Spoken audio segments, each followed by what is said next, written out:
Hello everyone, ಇದು ಶನಿವಾರದ mini vlog ಆಗಿರುತ್ತೆ. ಇವತ್ತು ಸ್ವಲ್ಪ ಪವರ್ ಕಟ್ ಪ್ರಾಬ್ಲಮ್ ಇತ್ತು, ಹಾಗಾಗಿ ಇವತ್ತೆಲ್ಲ ಫುಲ್ಲು ಸರಿಯಾಗಿ ವ್ಲಾಗ್ ಮಾಡೋದಕ್ಕೆ ಆಗೇ ಇರಲಿಲ್ಲ.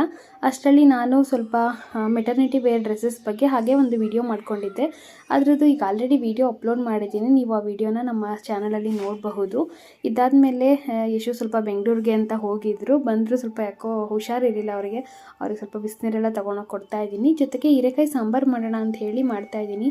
ಹಾಗೆ ನನಗೆ ಹೀರೆಕಾಯಿ ಬಜ್ಜಿ ಅಂದರೆ ತುಂಬಾ ಇಷ್ಟ, ಹಾಗಾಗಿ ಹೀರೆಕಾಯಿ ಫ್ರೆಶ್ ಆಗಿ ಚೆನ್ನಾಗಿತ್ತು, ಹಾಗಾಗಿ ಬಜ್ಜಿ ಕೂಡ ಮಾಡ್ಕೊಳ್ತಾ ಇದ್ದೀನಿ. ಹಾಗೆ ಈ ಬಜ್ಜಿನ ಯಾವ ಥರ ಮಾಡ್ತೀನಿ ನಾನು ಅಂತ ಬ್ಲಾಗಲ್ಲಿ ಕೂಡ ಶೇರ್ ಮಾಡಿದ್ದೀನಿ. ಈಗ ಆಲ್ರೆಡಿ ವಿಡಿಯೋ ಅಪ್ಲೋಡ್ ಮಾಡಿದ್ದೀನಿ, ನೀವು ಇನ್ನೂ ಚೆಕ್ಔಟ್ ಮಾಡಿಲ್ಲ ಅಂದರೆ ಈಗಲೇ ವಿಡಿಯೋ ಲಿಂಕ್ನ ಕ್ಲಿಕ್ ಮಾಡಿಬಿಟ್ಟು ವಿಡಿಯೋನ ನೋಡಬಹುದು. ಇಲ್ಲಾಂದರೆ ನಮ್ಮ ಚಾನಲ್ನ ವಿಸಿಟ್ ಮಾಡಿ ಅಲ್ಲೇ ನೀವು ರೆಸಿಪೀಸ್ನ ನೋಡಬಹುದು. ಹಾಗೆ ಸ್ವಲ್ಪ ಬಟ್ಟೆ ಎಲ್ಲ ವಾಶ್ಗೆ ಹಾಕಬೇಕಿತ್ತು, ಅದೆಲ್ಲ ವಾಶ್ಗೆ ಹಾಕಿದ್ದೆ, ಒಣಗಾಕಿರಲಿಲ್ಲ. ತೊಗೊಂಡೋಗಿ ಈಚೆ ಇಡ್ತಾ ಇದ್ದೀನಿ, ನೆಕ್ಸ್ಟ್ ಡೇ ಒಣಗಾಕೋಣ ಅಂತ. ಇದಾಗಿತ್ತು ಇವತ್ತಿನ ಮಿನಿ ವ್ಲಾಗ್.